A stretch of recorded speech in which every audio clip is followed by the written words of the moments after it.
backwards, forwards, backwards. Huh. This is interesting. What? Well, it says the only things certain in life are death and taxes. No, they forgot one. Several times per year, another Sonic game will come out until time immemorial. That's true. Backwards, forwards. It's Sonic season. Again. Courtesy of some mysterious deal between Sega and THQ. To wit, I now give you Sonic Advance 3. Now, I could waste precious seconds describing the story, but I don't play Sonic for its narrative sensibilities. I play it for the headlong head rush of this most fleet-footed of platformers.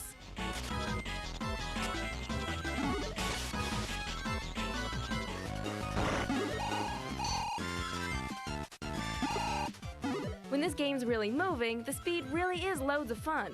Ever wonder what crystal meth feels like? Play a Sonic game! Ever wonder what crystal meth on crystal meth feels like? Play this Sonic game! By the way, don't do drugs. Be a winner! Every member of Sonic's tribe is present and accounted for, and now you get to team up any two of the critters to tackle the levels. Want to float like a butterfly and carry a big stick? Tails and Knuckles will fit the bill. Feel free to pick Sonic and Amy Rose. That'd be more like a date, though.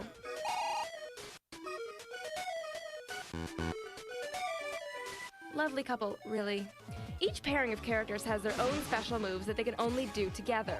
Sonic can use his pal Knuckles to break down barriers. It's no Kiini Kunu Buster, but it works. Tails can give Sonic a chopper ride over troublesome areas. Even though you can play the game with any two characters, some matchups are better for certain obstacles than others. You want to go back and play again to try out all the different moves each team of two offers. And there's about 20 different teams. Big replay value. You happy? Me John. Big tree. So, fun, fun, fun, yada yada yada. Where's the yin to all this yang? What's the bad news? Well, compared to Sonic Advance 2, the rhythm of the game is uneven, like New England Patriots versus Arizona Cardinals uneven. You often have to slow down the action to unlock new levels, and the boss fights aren't as much fun as the rest of the game. But deal breakers, these are not. Sonic Advance 3 is reminiscent of sex, or pizza. Even when it's bad, it's still pretty good. X-Play gives it a 4 out of 5.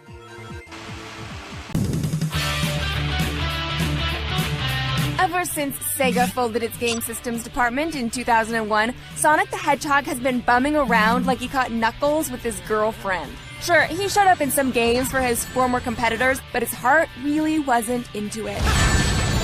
But with the release of the surprisingly good Sonic Generations, it looks like the Hedgehog is finally feeling a bit better about himself. And just like getting over a rough breakup, it was Sonic finding himself that led to this inspired new game. Now, while most of us may require therapy or booze to help us rediscover ourselves, Sonic finds himself, his old self, with the use of a time machine. I can't believe there's 2 of me! One of the benefits of this time travel plot is a collection of greatest hits levels pulled from the last 20 years of games. The place where this game falls down a bit is in button responsiveness. And for anyone who was stuck with Sonic through the dark years, none of the levels will feel new. So hardcore Hedgehog heads should be warned, all the content isn't entirely fresh. Place is giving me deja vu all over again. But even with the retread levels and the sluggish responses, it is nice to see Sonic back on his feet and pulling off what feels like his first good game in a decade. That's why we give Sonic Generations 4 other fish in the sea. Surprise! Out of 5.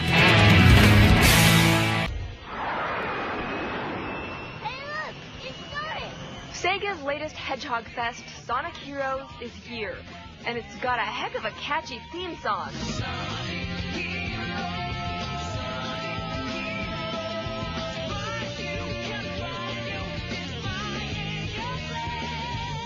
Nothing like some kick and pop rock to get me in the mood for screaming down the road, doing loop-de-loops and flying through the air. And Sonic Heroes delivers. This is the best 3D version so far to capture the frenzied speed of the original 2D game. But you may have noticed that as Sonic whizzes along, he's bringing his old buddies Knuckles and Tails along for the ride.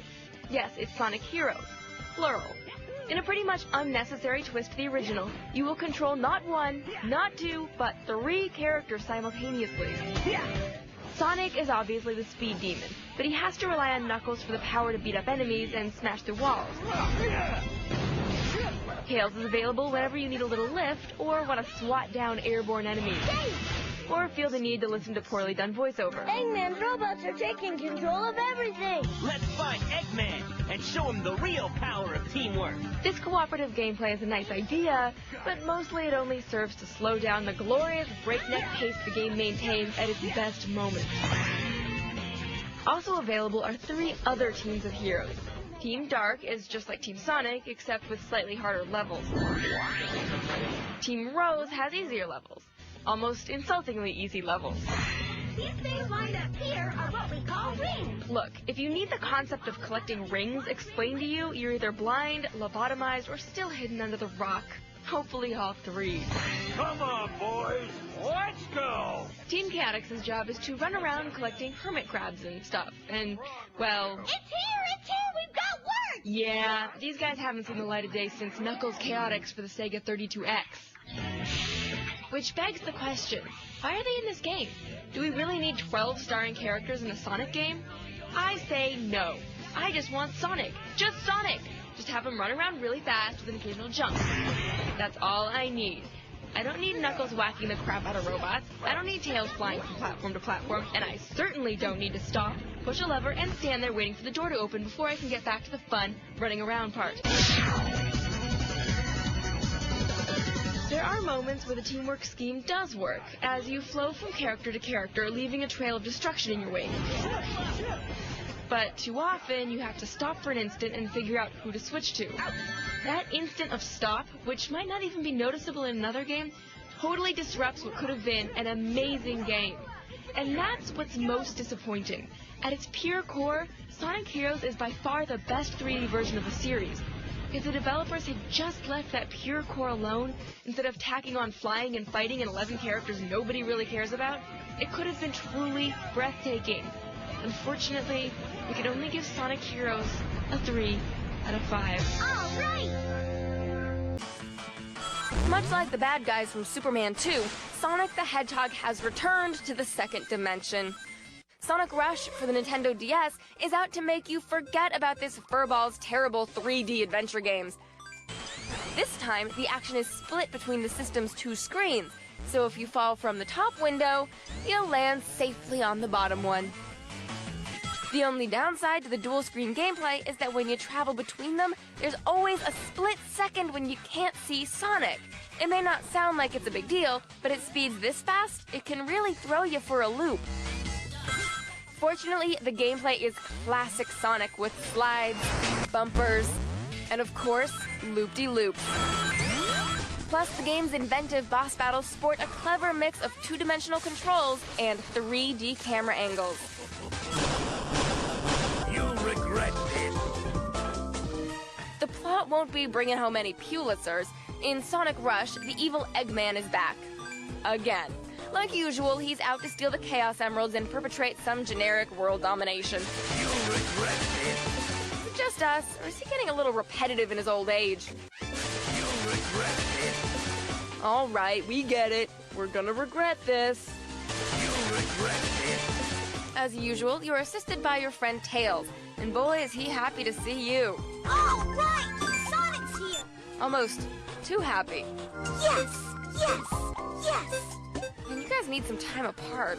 Do your best, Sonic! Sonic Rush features a nifty dash attack that adds some strategy. So you can't just hold down the right button the whole time. Plus, the game introduces a brand new playable character, Blaze the Cat. This sassy purple-haired feline is actually a queen from an alternate universe, and she's out to snag your emeralds. The ability to control a second character definitely adds some replay value, but her moves are so similar to Sonic's, you may find yourself suffering from deja vu. Man, does this game have a funky soundtrack or what? Can I buy this on iTunes? Despite our very minor complaints, the high-speed action and classic gameplay finally brings this series back to its 16-bit glory days. Sonic Rush grabs a 4 out of 5. A this point, it's hard to approach a Sonic the Hedgehog game with anything resembling objectivity. It's just been too long since we've seen anything from the little blue speed freak worth getting revved up about. The last 4 Sonic games we reviewed got an average score of 2.25. With a 2.25 GPA, you'd be lucky to get into the University of Phoenix online as a transfer student. But hey, maybe that helps him out. Maybe our lowered expectations mean we'll be more impressed by his latest offering. Maybe Sonic Rush Adventure for the Nintendo DS will usher in a new age of Hedgehogian glory. As in any good Sonic game, the story isn't as important as the action. But I know all you rabid old-school Sega fans need to know what's happening in the Sonic-verse. After crash landing on an island, Sonic and Tails team up with the local critters to explore the South Seas, beat up mechanical monsters, collect treasure, you know, that kind of stuff. Like I said, weak story. But surprisingly strong gameplay, and that's the good news. For the first time in ages, we had a blast playing a Sonic game. He's back to doing what he does best, zipping along through 2D worlds collecting rings. Sure, you can race to the finish line, but remember, the whole game is about exploration. And if you slow down and look around, you'll find lots of cool stuff you may have missed running through at Mach 3. The other half of the game has you exploring the seas. Draw where you want to go on the map, and you set sail. Each boat operates differently, but they're all fun to play. Our one major complaint is how short the game is. Even after exploring more of the world in Vasco da Gama on the good ship São Gabriel, we still wanted to see more. Now, if only there were a way to translate this small screen success to a platform. That, my friends, would be worth all the rings in the Sonic-verse. Sonic Rush Adventure rides in with a 4 out of 5. Sonic Gems Review by Morgan Webb, Detention Hall. I was really excited to review Sonic Gems because a game about emeralds sounds like it would actually be interesting. But it turns out this is really about a blue hedgehog with an unhealthy obsession with plain gold rings. Really, if I was gonna have to travel all over the world collecting rings, they'd at least have to have settings and actual gems in them if you expect me to run. Anyway, Sonic Gems is a collection of the best Sonic games of all time that weren't good enough to get into the other collection of the best Sonic games of all time. This explains why the only really good game here is Sonic CD. Some people consider Sonic CD to be the best Sonic game ever, but those people can be safely ignored. It is really good though, and holds up surprisingly well for a 2D game. We're stuck with the US music, but who wouldn't dig a catchy anthem like Sonic Boom?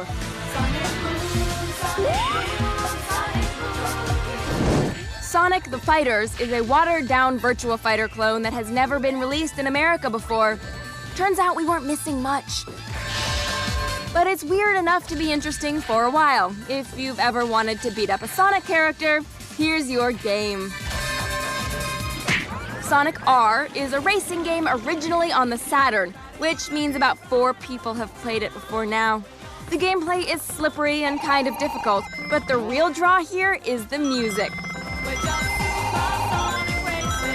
I know, it's no Miami Sound Machine, but what is? The rest of the games are Game Gear titles that are nice to have as reminders of why we play Game Boys today.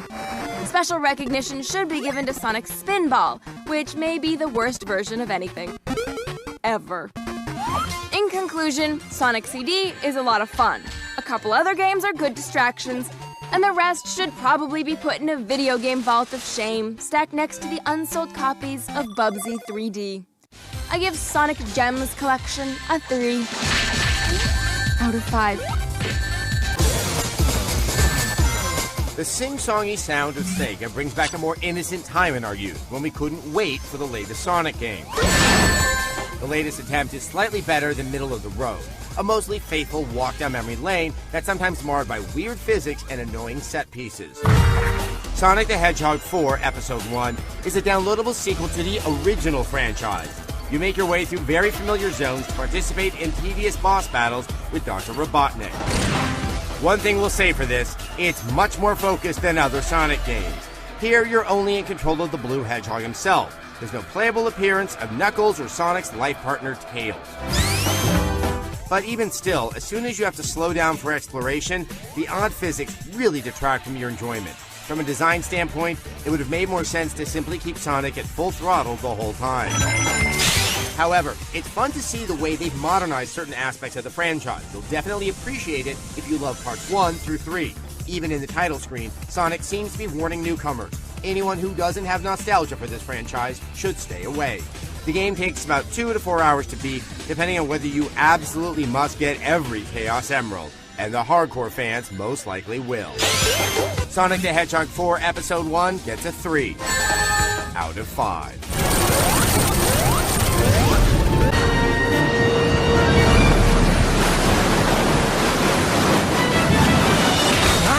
That's a pretty snazzy performance there. Yes, Sonic the Hedgehog is back and taking his first sneaker-laden steps on the Xbox 360 and into the future of gaming. How can this be our future? This is terrible! Don't get ahead of me, my little remnants of a prison shower clog. Animators have painstakingly slowed down every frame so gamers could truly appreciate the fine mahogany craftsmanship. But unfortunately, they had to replace the delicate grains with glitches. Hedgehog-killing glitches. Whoa! Not to say that the deficit of adequate controls and aiming hasn't taken out more furballs than the Turks during World War I. They have. Oh, and the camera. That swinging heifer unable to locate a solitary enemy on the screen. Go ahead. Locate the boss. Go look towards Eggman's insidious devices to hand you your toe tag. It's the falling tower hidden by the camera that kills you in the end. No! At times, you can almost catch a glimmer of what next-gen Sonic could have been through the higher quality cutscenes. Not that they're all of highest caliber. Okay, you be careful, Tails. Or help make any sense of the story. His power can change time and even manipulate the fabric of time itself. And the barely legal furry undertones tend to stand out, especially if you do this.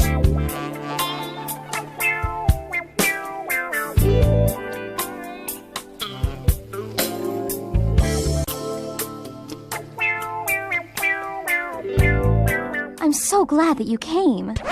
Despite what you think, Sonic is not about losing the princess, saving the princess, losing the princess, going back to town, saving the princess, seeing how fast an underage girl can pick matted blue hair out of her teeth, and dramatic pause. It's about the people. Huh? Helping the 10 or so people in this sparsely populated Duplo city. Like this good citizen, I accept the task and... yeah. Okay, and we're back, and she's telling me what I already know, and... what? Were you hoping to see more Shadow riding around a car, Silver missing every throw, or hours of my life wasted just pushing forward? So here's the puzzle. Obviously the number 5 is missing. I make my selection and... the loading screen is the mortar that keeps this house of Usher together. After leaving a city, before the boss fight, after you die, between cutscenes, before the results, after the results. Hold on, where was I? After the girl... and way after any redeeming quality may have been leached out of the series by some of the most uninspiring environments, shoddy controls, and degenerate use of the same stages over and over again by characters even less defined than a Rorschach test. That's why we're giving Sonic the Hedgehog for the Xbox 360... what? These are high-end scores! A 1 out of 5.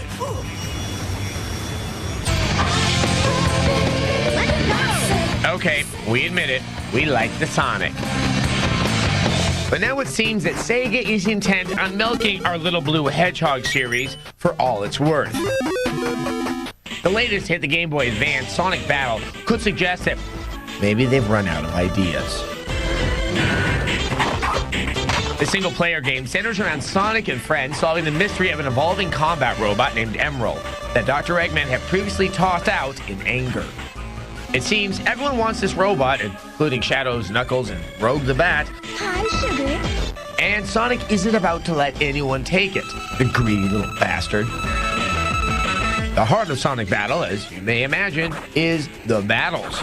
And while it's a shock for anyone expecting platformer action, this is actually an interesting take on arena-based 3D fighting.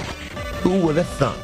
Before each match, you can actually configure moves somewhat, since the game gives players a chance to set the special moves for the fight ahead. There is a training mode to help things along, but the single-player game is really just a narrated primer for the real draw, the multiplayer. I'll show you my ultimate power.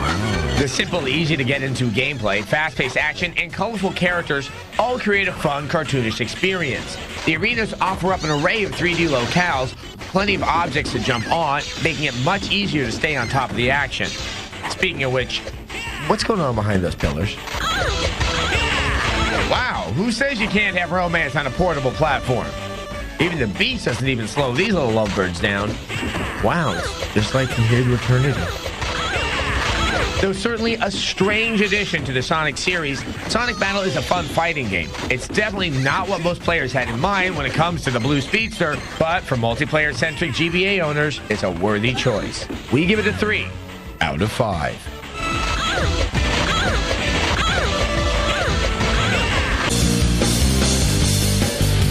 See Sonic Run, see Sonic Jump, see Sonic in a turn-based RPG with basic platforming on an overworld map. What?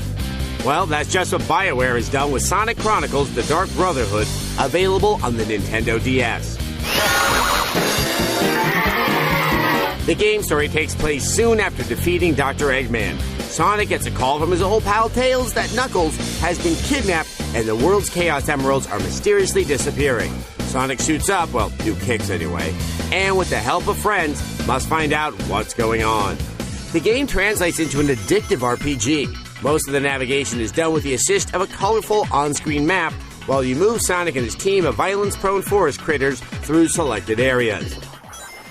But it's the combat scenes where Sonic leaves other RPGs in the dust. With each increase in level, characters can allocate points between their stats and developing POW moves. These signature attacks provide options and keep the action moving when fighting against enemies. Again, this is a DS game, so you'll have to master a set of stylus motions to pull off just the right attack combo. But it's the designer's attempts to make the game unique that may cause Sonic to stumble. Using the touchscreen in combat battles can sometimes be frustrating, and it's easy to get lost in the twisting paths in the RPG landscape. Despite the limitations, Sonic fans will appreciate the franchise resurrection. BioWare Sonic Chronicles: The Dark Brotherhood qualifies as a solid RPG and deservedly gets 4 golden rings out of 5. As a surfer buddy of mine used to say, if you surf, surf forever. If you don't surf, don't start. What an ass. Apparently Sonic and his friends over at Sega never heard this sentiment, and while technically they ride hoverboards, I know you're all wondering if they shred air like Jessica Alba and Paul Walker, or will they be smashed into pulp like Patrick Swayze. Whether you like it or not, you'll find out in Sonic Riders. The evil Robotnik, who is apparently using his maiden name, Dr. Eggman, has set up a racing tournament that charges its entry fee in Chaos Emeralds. I call it the X-World Grand Prix. Then, when racers from all over the world ante up, they'll be beaten by Eggman's high-tech, all-avian team of extreme gear experts, thus winning him the emeralds fairly and squarely, and giving Sega the opportunity to sell a racing game. There's no way it can fail. This guy is the worst mastermind ever. The tracks our Care Bear-colored heroes race on are complicated and eye-bleedingly vibrant. Obstacles, jumps, boosts, and flying centipedes abound.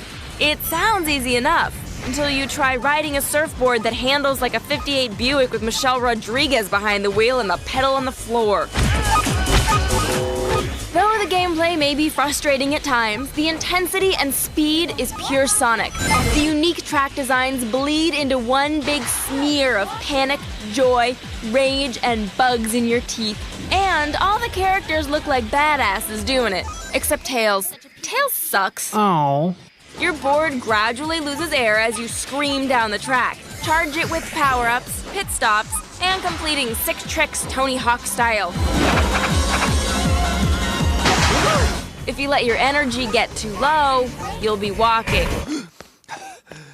I'm not kidding. You can draft the long-behind boosting characters, and there are shortcuts as well if you can ever find them in the blur of everything being so exciting. And Sega has finally discovered the truth about the fall of Babylon. Supposedly, the Babylonians were then scattered for all time. There are also rumors that the Babylon rogues were extreme gear specialists. Nice. There are a few other modes that may occupy 3 minutes of your time, the battle modes and time challenges. But what really saves Sonic Riders from the Sega boneyard is the multiplayer. The split-screen multiplayer soars where the story mode can't get off the ground. The joy of kicking the feathered buttocks of your buddies covers a multitude of sins because it's just fun. Enough said. There's enough energy in this title for Sonic's endless summer to go on for just a little longer. But Sonic Riders still hasn't caught that perfect wave. A 3 out of 5. I'm getting too old for this. There are some things that should be considered a given. The sun will rise every day. Tupac Shakur will release another chart-topping album from beyond the grave. And Sonic the Hedgehog is one fast little mofo. Sadly, the past few Sonic releases haven't been up to speed, shall we say. Sonic and the Secret Rings for the Wii, however, revs back up with a healthy dose of muscle-twitching speed. No, the motion kind. This time out, Sonic has been transported into the mythical world of 1001 Arabian Nights, which is being threatened with obliteration by an evil genie. Eraser Jinn. Who? The Eraser Jinn. The Eraser Jinn. The Eraser Jinn. The Eraser Jinn. I am Eraser Jinn. Gotcha. The Arabian Nights has prophesied that a blue hedgehog will save the day. All right, let's do it. So Sonic sets out to capture some magic rings that will put down the Eraser Jinn. All your favorite Sonic characters pop up in cameos, too. Right.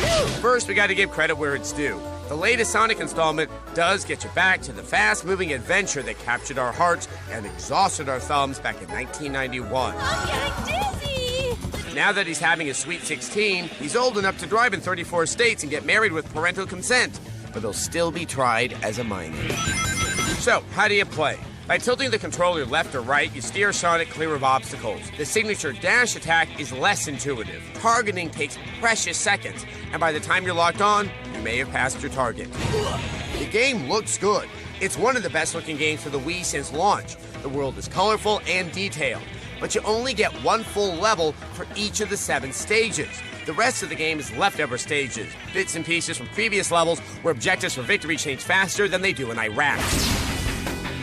It's frustrating. Difficulty spikes randomly.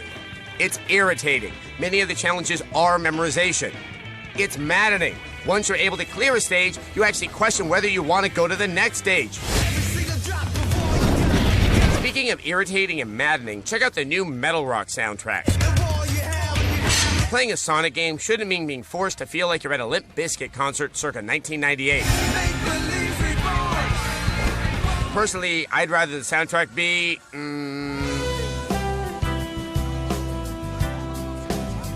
now that's enjoyable.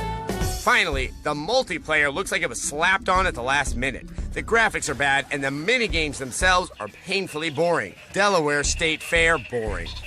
So, what's salvageable about the game? Well, Sonic is moving fast again. Speed break!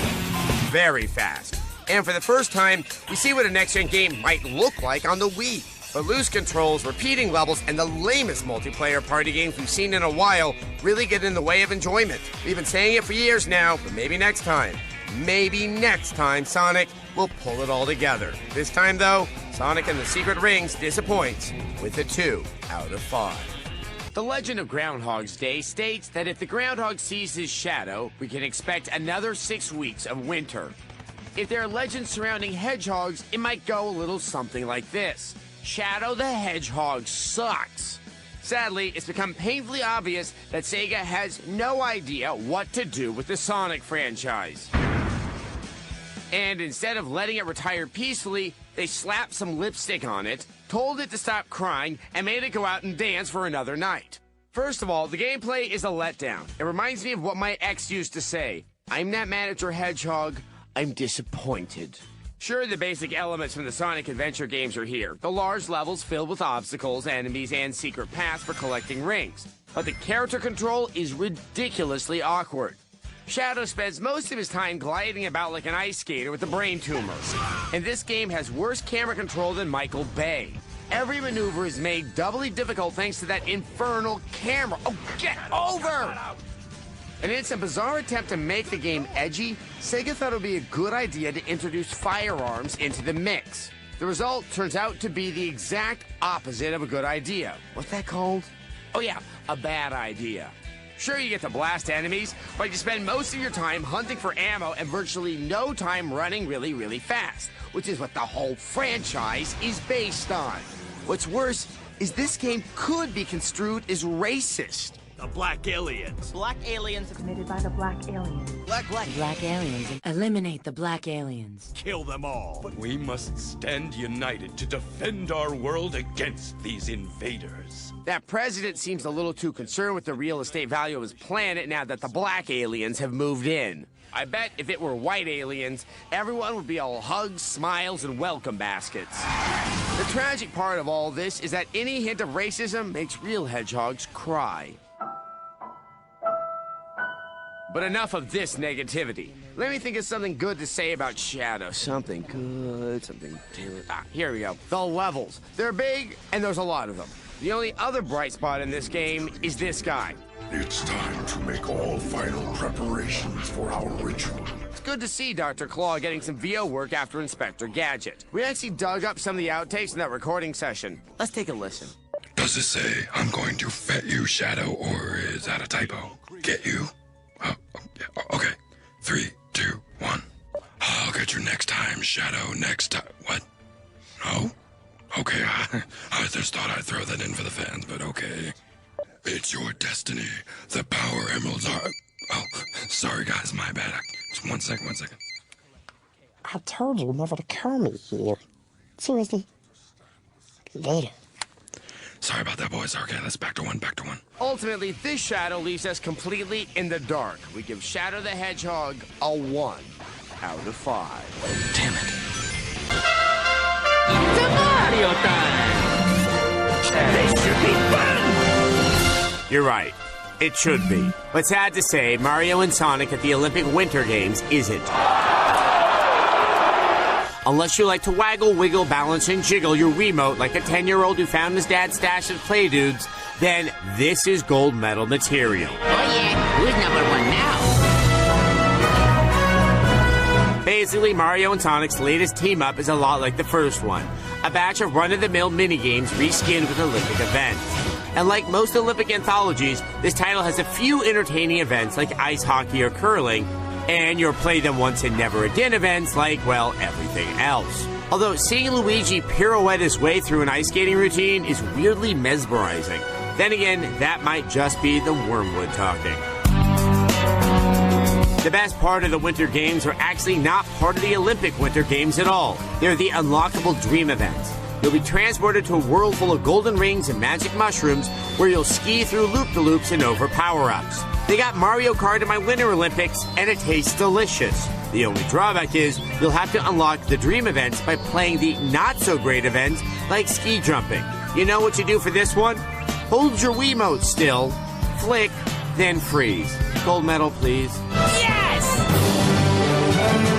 Now, if you're looking to play a game with your 3-year-old toddler or 6-year-old grandmother, this is perfect. One thing it has going for it is some extremely simple controls. Flick the controller up, perfect. Flick the controller down, perfect. You're a world champion ice skater in a very disappointing game. While Sonic has been letting us down recently, we expect more from you, Mario. Oh no, I lost! Mario and Sonic at the Olympic Winter Games gets 3 bronze medals out of 5. Not too bad, I guess. You guess wrong. Are you a lonely wallflower? Are you tired of watching movies like Grease, wishing you could shake your groove thing like Travolta? The secret is my butt chin. Well, wish no longer. As the first DDR game released on a Nintendo platform, Mario Mix is here to teach you how to be the life of the party. You'll learn never-seen-before dance moves like, yes, I think so, I lost my wallet, groove among the giant prophylactics, male escort, massage horses inappropriately, and many, many more. Just send $69.95 to Adam Sessler, G4 TV, and I'll ship you a plain brown package. But seriously, Mario Mix may be the GameCube's first experience with Dance Dance Revolution. Never know it by playing it. To the game's credit, it includes all of that DDR foot stomping and toe tapping that makes you think you're really dancing. This title also creates a seamless synergy between the world of the Italian Stallion and that of DDR. Not only do you have the typical notes, but the game also throws in a few Mario-specific ones. Although this title centers around dancing, the music library isn't as extensive as your average DDR game. Though it is cool to hear your favorite Mario tune remixed with the funk, this title digs deep into the public domain library. And sadly, no matter what a producer does to try to spice it up, Mozart has a hard time keeping it real. Mario Mix also presents a strong story mode. As it goes, someone has stolen the great balls of music. Without them, I guess the people have no music? Anyway, Mr. Mushroom Face panics and then asks Mario to get them back. And so, the campy storyline hinges around the motto, when the keys make you shake your thing, magic things start happening. Having trouble crossing the river? Well, just shake your thing. Stuck in an ice cave? Hey, shake your thing. Engaged in a Dance Dance battle with Luigi? You get the idea. You know, I wish the art of dance could fix real-life situations. I remember this one time I got audited by the IRS. I was like, hey, check this out. Yeah, that's the last thing I remember before he pulled out the beating stick. Anyway, what was I talking about? Oh, right, Mario Mix. The story mode is entertaining, but it's also easier than forgetting your girlfriend's birthday. Even on super hard mode, a seasoned veteran will break more of a sweat opening a can of soup. That being said, Nintendo obviously made this title for noobs and players still on the teeth. Typically, the only kind of dancing I like involves dollar bills and minimal eye contact, but Mario Mix isn't bad. Although it's pretty simple, it effectively takes the world of DDR and integrates a uniquely Mario experience. In the end, we give DDR Mario Mix 3 jazz hands out of 5. Absolutely wonderful! All right, kids, I've never been very good at math, but here's an equation that desperately needs to be solved. What does one dirty Italian plumber plus a spiky dinosaur divided by a gay cruise minus one flaming kitty plus the number 7 equal? Give up? Mario Party 7. Yes, there's mini-games, a big board, and more mini-games. Finish! Oh yeah, I won! Much like Jason Voorhees, Michael Myers, and Freddy Krueger, Mario is back, ready to kill camp counselors, nurses, and sleeping children. And much like Pamela Anderson, Paris Hilton, and Stephen Hawking, Mario is a whore. Ready to sell his precious digital image to anyone. I know what you're thinking. That math sure is hard. Well, don't worry, because Mario Party 7 also requires you to pass a reading proficiency test. Words will roll past your little eyes in much the same way fiction rolled past your mommy while she read the Da Vinci Code. The sad truth is, Nintendo is just too chicken to give their most lovable characters voices, for fear that people would be upset if Mario actually sounded like what he is, a lower-middle-class, swarthy Mediterranean with mafia ties and marriage issues. No, just go left. No, your other left. Like this? No, Jesus Christ, would you just... What? What, are you crying? Okay, look, I know you're upset about the miscarriage. Oh, Mario, you're blind. It was an abortion, Mario. Just like our marriage is an abortion. Something unholy and evil. Oh, you know, that's great, honey. That's great, but we're losing the race! As far as gameplay, well, there are mini-games and a big board. Not much has changed since version 6. The only real difference is the added story. I didn't really pay attention. But I think it has something to do with Mario winning a free trip aboard a gay cruise and Bowser getting upset because he has codependency issues. And for that, we give Mario Party 7 a 3 out of 5. Get your ass together and get down that hallway! It seems the residents of the Mario-verse have very little to do but party these days. After all, with Mario Galaxy still on the horizon, why not fill up a few balloons and livers and take it easy with a few colorful friends? Whenever the exotically skinned wallets of Nintendo execs get a little light from celebrating Wii sales at the Baccarat tables of Vegas, they get on the phone and have the boys and girls at the Game Lab whip something up for easy distribution. This time around, Mario's letting Mii's into the party. Maybe you'll recognize this beloved X-Play employee about to embark on a dangerous adventure. Don't worry, it's his job. Rob, are you okay? Give me a non-fat double cap. Party 8 has swapped the magic orbs of Mario 7 with magical candy. Apparently, magical orbs are more powerful than magic candy. With orbs, you could alter the track. With candy, well, you can't do that. With candy, you can sprout demonic wings and drain 5 gold coins from your unsuspecting victims' wallets. Not that thrilling, really. There's a few interesting things you could spend the game's local currency on, but we would have liked the expense to have yielded a bit more bang for the buck. MC Ballyhoo in his chatty top hat introduced the Star Carnival as the source of your gaming pleasure. The carnival theme is touched on a bit. You'll be able to accrue tickets redeemable for general digital knickknacks, but generally, you'll move right to the game boards. A moving train, Goomba's Booty Beach, and Donkey Kong's Jungle Hideaway lay in wait for your number-crunching blows. There's even a level that lets you take on the spiritually bankrupt world of real estate investment. Find a hotel that Peach owns, for example. Invest a few coins more than she did, and bam! That adjustable rate mortgage she thought would never go up has just put her out in the streets. Yes! The pace is fast, as you'd expect. And after every round, trademark minigames are nicely varied, combining shooting, driving, memory, and dexterity. As with anything that comes in abundance, there's a share of games you hope won't come back around. Finish! You may get the sense that having the Mario Party series in the hands of one developer over the years is maybe taking its toll. The levels are interesting, but the graphics lack the snap that should by now be expected from next-gen consoles. We'd like to see Mario Party 9 really step up and address some of these issues. We would also like to see Mario Galaxy released now, a 3 out of 5. What do you get when Mario is taking shots, Luigi is trying to score, and the whole gang is dancing? Nope, not another Mario Party. It's a hard-hitting Mario soccer game.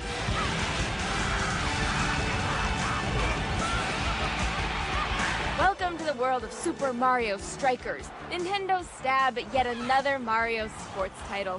For an out-of-shape plumber, Mario is athletic, but I always assumed plumbers would prefer water sports. Yeah! Just like any athletically themed Mario game, it is pretty simple. Pick one of Mario's MySpace buddies as a captain, then select a team of sidekicks. Thank you! And just like Paris Hilton, you'll be using your sidekicks constantly.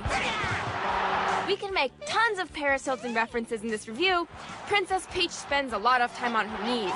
Daisy's Nicole Richie-esque inferior career. Oh, Daisy! Of course, all the balls. But that would be too easy. Just like... it's not worth it. At least there isn't a random celebrity floppy head in this review. In the tradition of true soccer hooliganry, this is perhaps the most violent Mario title to date. Not only do you wield the typical wacky weaponry, but you are surrounded by an electric fence and encouraged to tackle opposing players into it. Yeah, it makes me wish I had a real electric fence. Let's not forget that Bowser occasionally drops in to crash the party too. With all the madcap antics going on, scoring in the game can be quite difficult. Like less than real soccer. Like you'll be scoring less than Dave Coulier did in the 90s. Ah, but wait.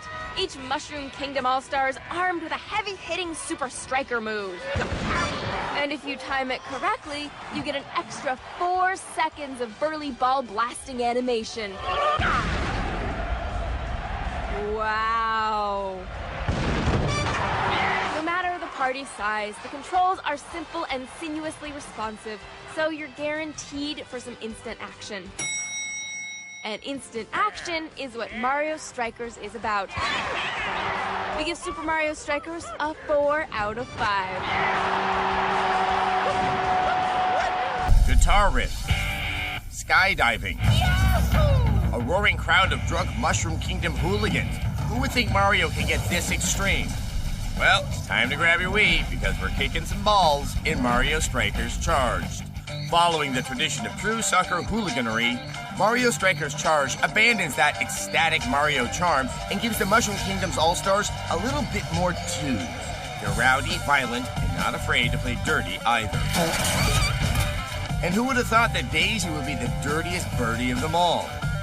No wonder the balls are on fire. Yes, scoring can be that easy. The in-game offense is loaded with surefire scoring mechanics, specialty shots, and enhancements to help you with your performance. Each captain is also armed with a Mega Strike move that unleashes a destructive fury of balls, giving the player multiple chances to score. But don't worry, Mario and pals practice safe soccer. While defending against a Mega Strike move, a point-and-click minigame is initiated to where one has to block balls within a short time frame. It can be frustrating and difficult at times, but you can always count on your wingmen to help you out. Shy Guy, Toad, and Victoria Beckham, Dry Bones, are always there to support you in your time of need, each having a special purpose. If you're tired of the single life, you can always hop online for some decent matchmaking. The online play works flawlessly, much like J-Date. Overall, Mario Strikers Charged is fast-paced and fun, but the game is salted by the way too far camera and the controls that don't work quite as well as one would hope. Nonetheless, this sequel puts the Striker series in its prime. Mario Strikers Charged scores a 3 out of 5. Wars bring out the worst in men. From weapons of mass destruction to arsenals of eradication, the needs of the few are oiled with the blood of the masses. But when all else fails, man must turn to the most insidious weapon of all.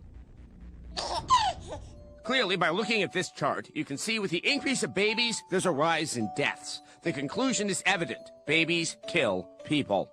When aliens from outer space begin attacking the Mushroom Kingdom, Mario and Luigi are forced to go where all babies come from.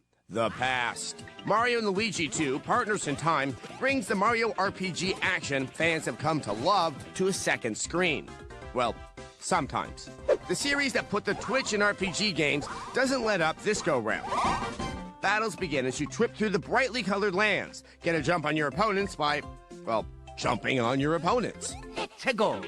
The best defense in this game is good timing. A steady hand and a watchful eye can turn most attacks back at those Grateful Dead rejects. Unlike most turn-based RPGs, Mario will keep your fingers tapping throughout the battles. But even plumbers are no match for an armada sent here to liberate us from our possessions and crush us with their democracy. That's when they bring out the babies. Baby Mario, Baby Luigi, two tykes who squeal, puke, and ravage the countryside like stretch marks on Catherine Zeta-Jones. Still not convinced? The Peloponnesian War, babies were there. Battle of the Bulge, babies. The Tiananmen Square Massacre, just zoom in on the tank. These tiny tots give their older doppelgangers an added boost in battle. Babies add that extra zing to your standard power items such as turtle shells, and new weapons like the cannonballer. Oh look, baby solve a puzzle. And baby hit another switch. And another. The first couple of times make for an interesting game, but after tossing a baby at every puzzle that comes your way, well, you just want to take a coat hanger to the whole thing. Instead of wandering around an expansive world like previous games, Mario and Luigi 2 focuses on a hub system. You'll find the time holes scattered throughout the castle, courtesy of the time radar. Just turn this thing on and holy we're surrounded by time! Throw a baby at it! Mario and Luigi 2 keeps the same fun-loving characters from the previous installments. You'll visit the quaint, decimated villages of Holly Jolly and a giant sphincter. Trust me, Yoshi, the only people who go down there are proctologists. And Ricky Martin. Allegedly. And that was today's cheap shot at Ricky Martin, sponsored by Arkham Asylum, taking in the interns since the last review. Mario & Luigi 2, Partners in Time, presents all the essential elements of a good RPG, but fails to fill out the DS. That's why we give this tiny terror a 3 out of 5. Keep hope alive for a baby-free world, and keep your legs crossed. How a plumber with the 7th grade reading level continues to be a presence in video games confounds us all. He must have connections. Gandolfini-like connections. I've already said too much. And now, Mario takes his reputation, his deadbeat brother, and all his fair-weather friends to the DS for Mario Kart. I know what you're saying. I read your posts. We've seen Mario Kart before. Why should we care this time out? Because Mario pops his internet cherry by taking his ragtag karters to the mysterious world of online play. Here we go! Yes, online. A magical place of wonder, information, and penile enhancements. Find that out-of-state friend and see you as what it takes to win that beloved Mushroom Cup. Fish bootlegs not included. If you've traveled this road with Mario, or his devious doppelganger Wario, nothing here will surprise the Mario Kart veteran in you. There's over 30 different tracks. Some of these tracks you'll know. Some you'll be meeting for the first time. Like the DK Pass, with snowballs the size of the late John Goodman. Oh, he's not dead. My bad. And I ain't seen nothing like this track in any amusement hall. Hey, how about them power-ups? Mario loves power-ups. Daisy loves power-ups. We all love power-ups. Remember that old turtle shell toss, don't ya? Well, now, there's more. Like the squid attack. See that black ink? That's squid juice. All the Nintendo characters you pity so much are back. With their lifetime contracts and all, it's not like they have a choice. There's Luigi, Fredo to Mario's Michael. I know it was you, Luigi. You broke Mario's heart, Luigi. You broke his heart. If you're a fan of random De Niro movies from the 80s, then you may like the mission mode. Kinda simple, really. Travel around tracks, picking up power-ups, or battling big bullies. It's all good. Ever race along the top of a Nintendo DS system? Where does the game begin and reality end? There's a nice use of the DS system in the balloon battle. Just blow on the DS to blow up your balloon. The object here, burst the other racer's balloons, just like the man burst my dreams! And dare we say this is the best kart race we've seen? Oh, we dare. We dare. And now it's online. Let's face it, it's Mario's world. We just play in it. The track is jammed with Nintendo heroes on a last chance power drive. Mario's out on the run tonight, but there's no place left to hide. We give Mario Kart for the DS our highest rating with a 5 out of 5.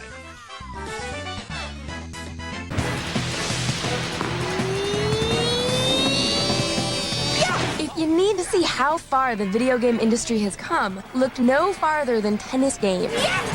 Remember Pong? We've come a long, long way, friends. Well, some of us have. Welcome to Mario Power Tennis, a game that the creators of Pong would never have believed would be the result of their fiddling with transistors in the garage. And a game that brings tennis to an audience who thinks Anna Kournikova is the sport's best player. In other words, if you're a big fan of the game of tennis, this is probably not your thing. But for everyone else, it takes the rigid tradition of tournaments like Wimbledon, throws it into a cannon, and blasts it to bits.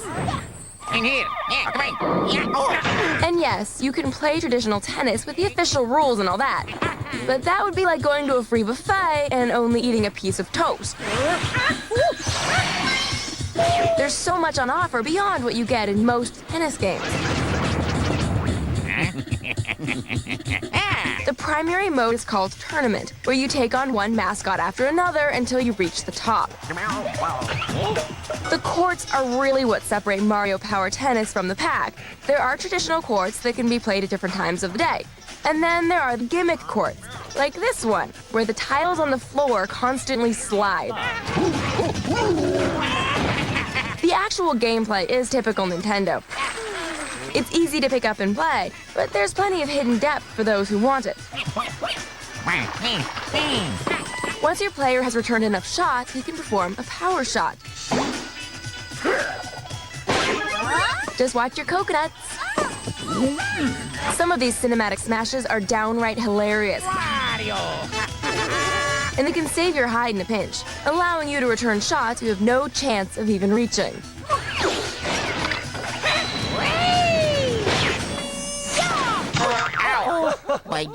The package is rounded out by a grand slam of minigames that are fun and teach you the ins and outs of playing at the same time.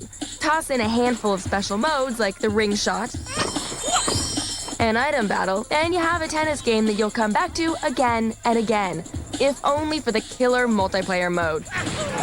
We give it a 4 out of 5.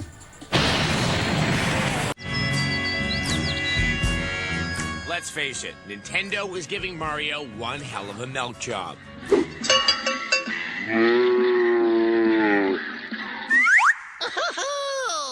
But it's hard to complain when he manages to knock it out of the park almost every time.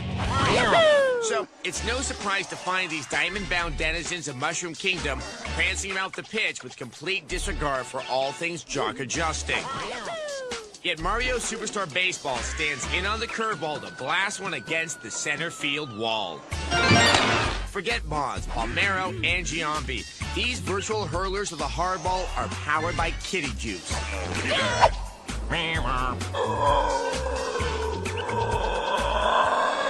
The basics are the same. 3 strikes and you're out. 3 outs and the inning's over. Change! But that's about all this game has in common with tradition. Each player has the ability to jack up their pitches and swings using star power. When all the stars are gone, so are the flaming fastballs. But head-to-head matchups give you a chance to win some back. Win handily, and you'll be able to pluck some candy-colored hurlers from the other squad. Anything but a routine baseball game, there's no such thing as a routine fly ball. Concentrate as you might, there's no foiling the follies of the outfield barrel roll. Stare in utter amazement as sure outs are ingested by carnivorous plants. The single-player mode is a simple RPG where you wander around a Dayglow map in search of opponents. Each player has a list of objectives to complete that will improve their stats. You'll also play a slate of mini-games for coins that can be used to buy super pitches like Donkey Kong's curved banana hammock. The drawback is that the computer always seems to get a hit when it needs it. Banana hammocks be damned. The computer is also a little overambitious with the base running, so you have to babysit your team of freaks or pay the price. Out! Change! What will keep your well-oiled mitts firmly wrapped around this one is the multiplayer. Go head-to-head with the same complete unpredictability as the single-player option, or test your skills in a ball bag full of mini-games. Addicting isn't even the word. This one's juiced with pure fun. And if you can get past this pastel veneer, you'll find the most unique hardball game on the market. Mario Superstar Baseball gets a 4 out of 5. What up, B-ballers? It's on. It is so on. It's on like Donkey Kong. Hoops is back. We've missed it so. Yeah, we know what the dealio is. There'd be plenty of b-ball games to fool around with. But for the most illest, freshest, dopest, choose-your-mind-visualist hip-hop flavor, there can be only one. Mario Hoops 3-on-3, my peeps, on the DS. And it just might be the most realistic basketball game that has ever been. Why? 3-on-3, real basketball. 5-on-5, lame basketball. Some of the biggest names in basketball history make an appearance. We've got Mario, one of the most beloved hoopsters ever. Until, of course, that incident in Colorado, which was eventually thrown out of court. Allegedly. And when we talk of Mario, we have to talk about his former teammate, Donkey Kong. Sure, they never got along. Powerful egos never do. But man, they could jam. And how about Waluigi playing with only one kidney? Now that's a man. Seeing as this is a DS, most of the action takes place on the top screen. On the bottom, the little faces move around. Kind of like lowly ants, or as NBA players call them, fans. Now, you'd think a game with so much flow would be easy to flow in, but the DS stylus gets some getting used to. It's not a button masher, it's a stylus tapper, not the norm for the b-ball action. A baller might say the stylus almost ruins the experience of this NBA sim. That's right, I said NBA sim. Mario and his germy, pitiless entourage throw down the thunder and lightning with a grace and skill not seen since a certain player from Los Angeles. Allegedly. Think it's not like the NBA? Who else would put money and selfishness above team play? Another similarity to professional basketball, the athletes here travel to all sorts of exotic places. And like NBA players, these guys also won't bring back Olympic gold. Oh, isn't Mario progressive? Look how he lets Princess Peach have the basketball. Oh, that's a good princess. Aren't you cute the way you dribble up and down the court? Damn, player, you can ball. Some people will love Mario hoops, and some people, because of the stylus, may be royally annoyed with it. Mario and basketball, controversial as always. Allegedly. We have Mario hoops 3-on-3. 3 threes out of 5. Nintendo's Portobello poster boy is back and makes his next-gen debut with Super Paper Mario for the Wii. Although originally intended for the purple lunchbox, Nintendo decided to make their classic Italian flavor a movable feast on the Nintendo Wii. This time around, a mysterious baddie named Count Bleck ransacks the Mushroom Kingdom, sucking its inhabitants into an alternate dimension, leaving Mario out like cold spaghetti. Our hero is resuscitated by a rainbow radiating butterfly, who then teleports our hero to a town called Flipside, where they learn in order to defeat Count Bleck and save the universe, Mario must collect 8 pure hearts.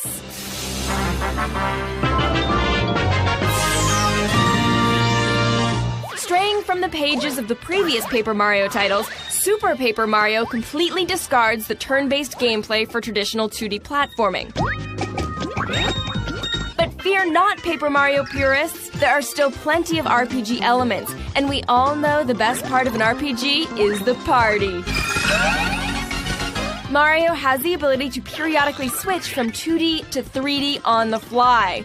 While the 2D world plays like a traditional Mario platformer, the 3D world contains hidden pathways and the ability to avoid obstacles that can't be done in a 2D realm.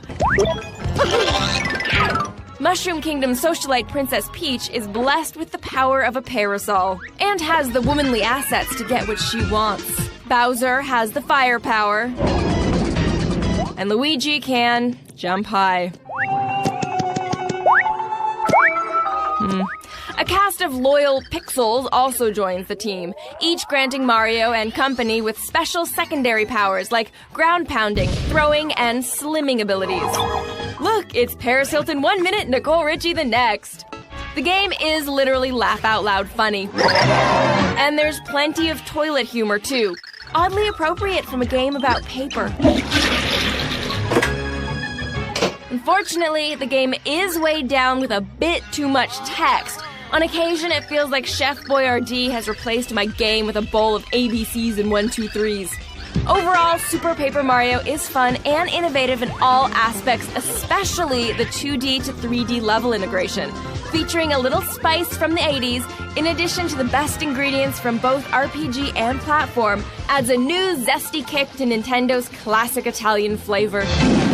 Super Paper Mario gets a 4 out of 5.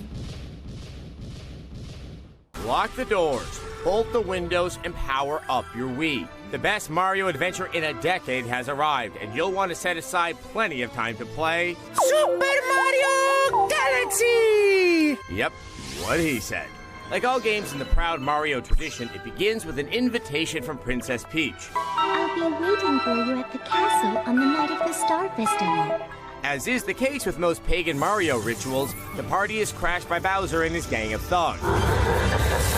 They steal the castle, kidnap the princess, and send you into outer space. Fortunately, you meet up with an intergalactic hottie named Rosalina, who's on a mission to help out these chubby little star creatures. By saving them, you activate new areas of her spaceship, which then allows you to rescue Princess Peach. Maybe Mario should just stick with Rosalina. I mean, he would be kind of trading up. No offense, Peach.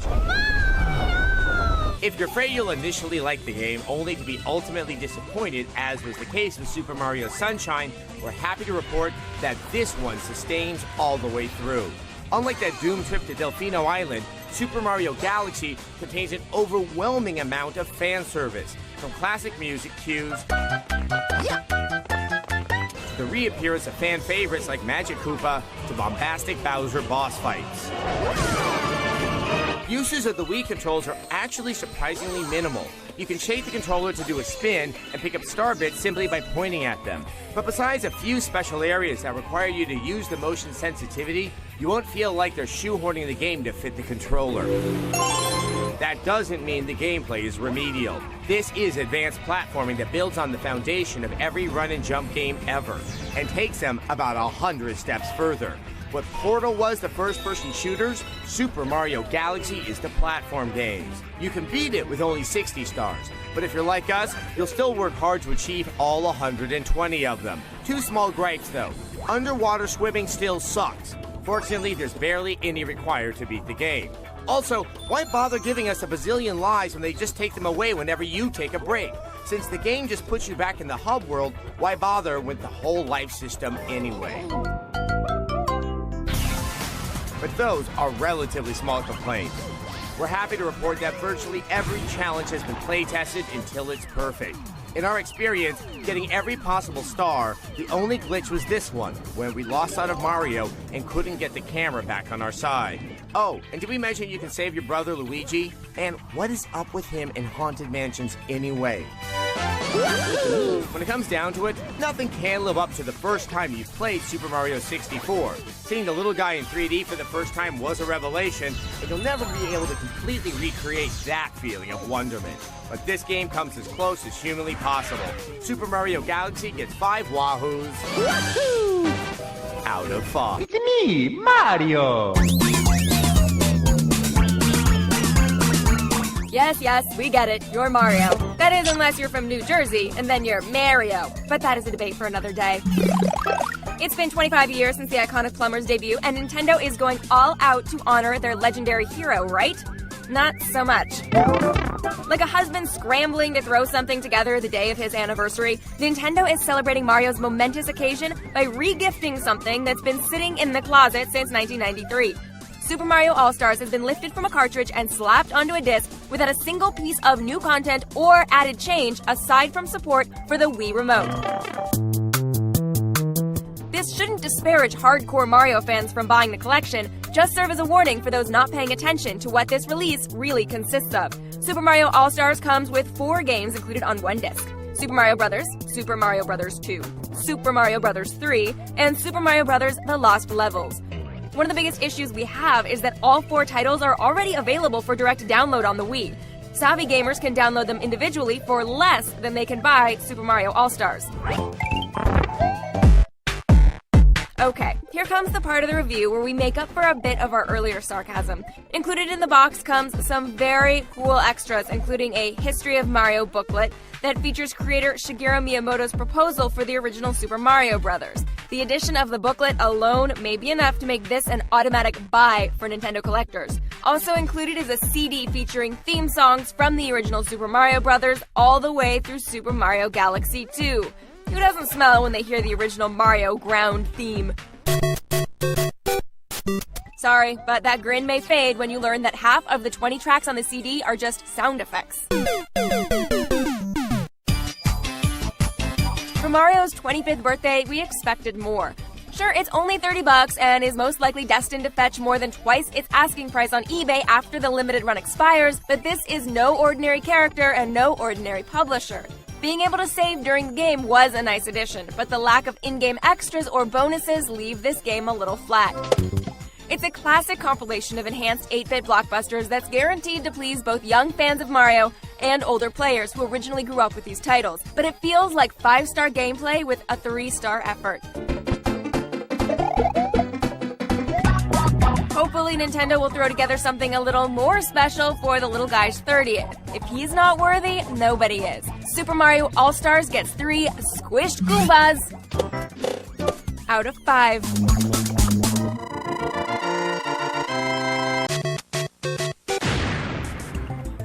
The porn stash poster boys of Nintendo are back, and this time around, they're taking it back to their side-scrolling two-dimensional roots in new Super Mario Bros. For the Nintendo DS. It's been about 15 years since the Portobello Poppin' Plumbers headlined in a 2D platformer, and a majority of the elements that we've come to know and love from previous Mario games are here in full representation. We're talking everything from the music, to the enemies, to the power-ups, and of course that classic Nintendo flavor, I call it Hospitaliano. Once again, the Mushroom Kingdom socialite Princess Peach has been captured, and it's up to the Italian stallions to take action into their own hands.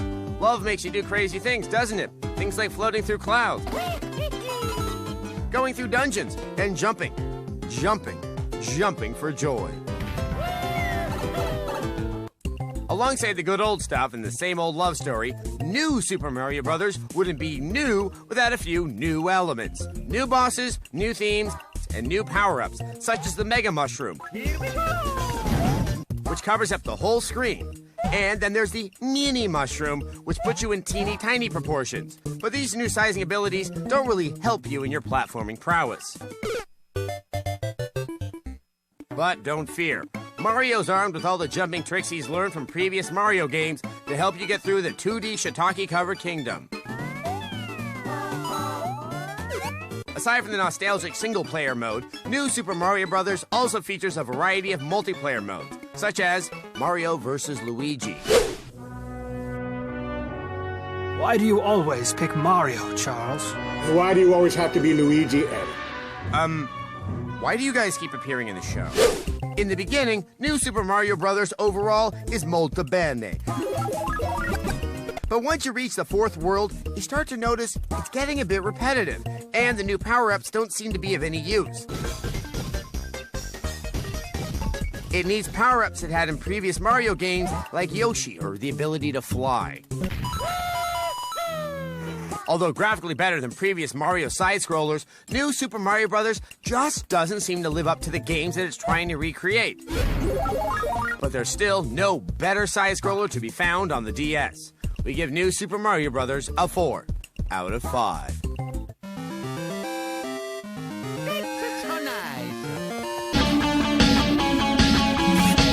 Mario vs. Donkey Kong Miniland Mayhem is the fourth installment of this hard-to-describe spin-off series. Think of it as a strategy/platforming game that sort of reminds us of Lemmings.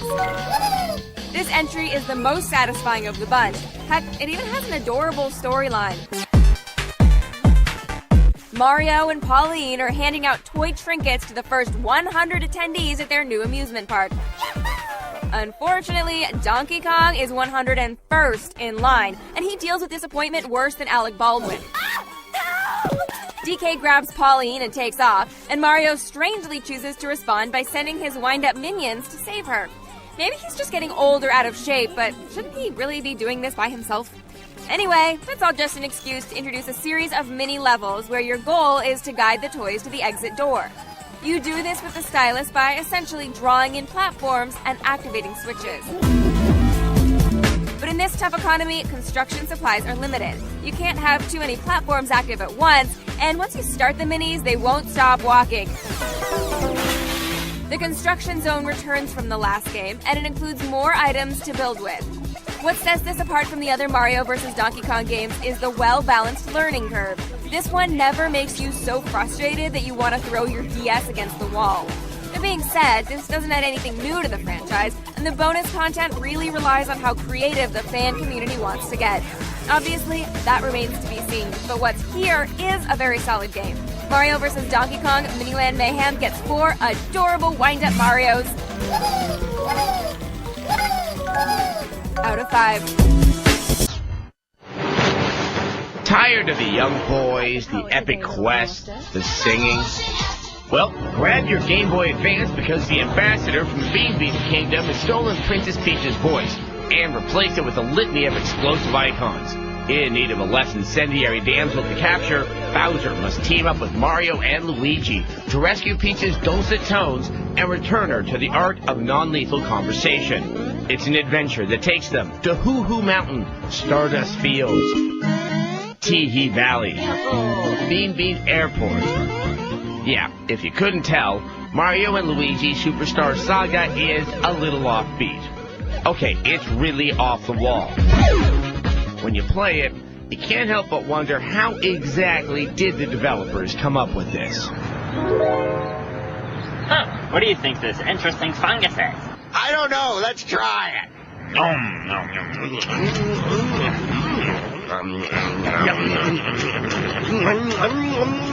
Then we'll have them go to Bean Land and climb Hoo Hoo Mountain. Yeah, let's do that. Right after the air stops breathing.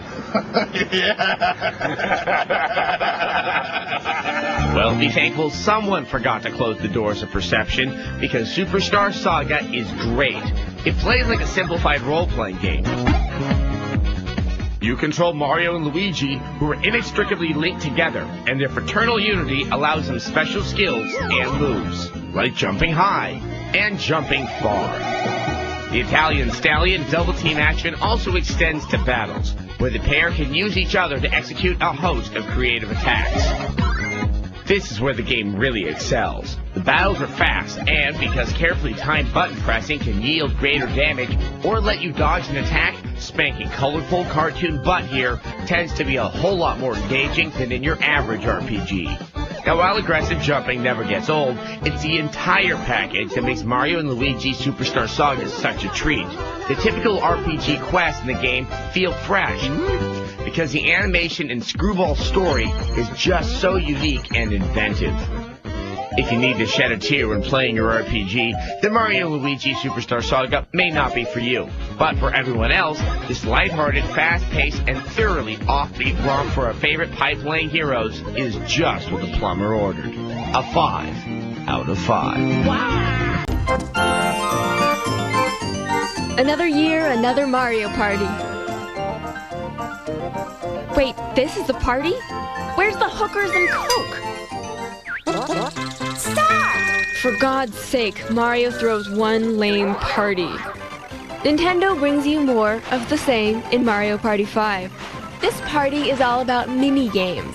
There are more than 70 of these tiny, fuzzy, cutesy-wootsy gems in several categories. Some rely strictly on chance, like in this one where the competitors both pull random ropes and someone wins. Finish! Yes, I'm the winner! Others are simple button mashers, like this game where you hit the A and B buttons as many times as possible to pop all your opponent's balloons. The single-player mode and multiplayer party mode both consist of a board game that's just an excuse to string the minigames together. It's pretty slow-paced, but luckily the controller gives a little shake to wake you up when it's your turn. Mario Party is, of course, all about the party, despite the distinct lack of illicit activity, and there are plenty of other multiplayer game modes to entertain the throng. Finish! There's the Super Duel mode, where you build your own battle machines, and the bonus mode with ice hockey, a card party, and beach volleyball, though DOA this ain't. The game's for kids, but there's so many text screens, I don't know which child is going to be able to sit through them all. This is what happened when I asked for instructions. I don't play games to read. Stop at the text screens! Stop, they're hurting! The game is cute, with a capital C. It's like a marshmallow peep covered in sprinkles with a cherry on top surrounded by puppy dogs and a little fuzzy kitten. The sound effects are terrible. There are very few actual voices. Most of the dialogue is supported by half-hearted grunts and cheers. I mean, parties are supposed to have good music, aren't they? Thanks, that's much better, really. It's definitely aimed at a younger audience, but the mini-games are fun for us older folks from the MTV generation. Mario Party gets a cavity-inducing 3 out of 5. The colors burn my eyes! Go! Bright colors, zany music, impossibly upbeat gameplay. I need Advil. It can only be another Mario Party game. Aren't they tired of making these yet? No? Okay, then let's get this party started. Again, with Mario Party 6. If you've managed to pull yourself out from under that slimy wet rock in the last 10 years, you know what Mario Party is all about. It's a board game and a video game mixed together. Then fed all the hallucinogenics Nintendo could find. The first new goodie that will catch your eye is the microphone stuck in the box. Why does it look like a tampon? Yes, Nintendo continues to strengthen its unconventional gameplay chops by including microphone-controlled levels. This mostly consists of dictating action to the mildly retarded Mario squad. Run! Run! Run! It shows potential, but it's about as fun as it looks. Up, down, up. It's a shame the microphone isn't more integrated, but maybe that will change in the future when it offers more freedom. Don't let him do that to you. Wait, take that star and shove it up his ass. For the first time in Mario Party, the board changes from day to night. As night sets, new features open up. But the best part of the gameplay are the orbs. Orbs are wildcard items that bring a much appreciated element of strategy to the game board. Who says the GameCube is for kids? Ooh, a pop-up book. But like the party precedent that's come before, Mario Party 6 is all about the mini-games. Slots! Now if they only had pachinko. Oh, look, they're holding hands. And like a true party, you'll have to race the other drunks to the bathroom door. Does it bother anyone else that Yoshi's lifeless body is drifting in the background? With the addition of strategy and the ridiculous proliferation of minigames, Nintendo has slapped some new legs on this flagging series, and we can't wait to see the new uses for the microphone. Mario, pedal smack. Yoshi, strut the streets for coins. Mario Party 6 rolled a 4 out of 5.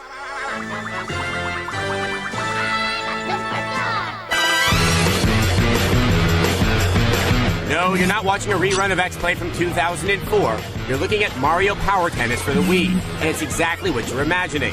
An underproduced rehash of a GameCube title with cramp-inducing motion controls.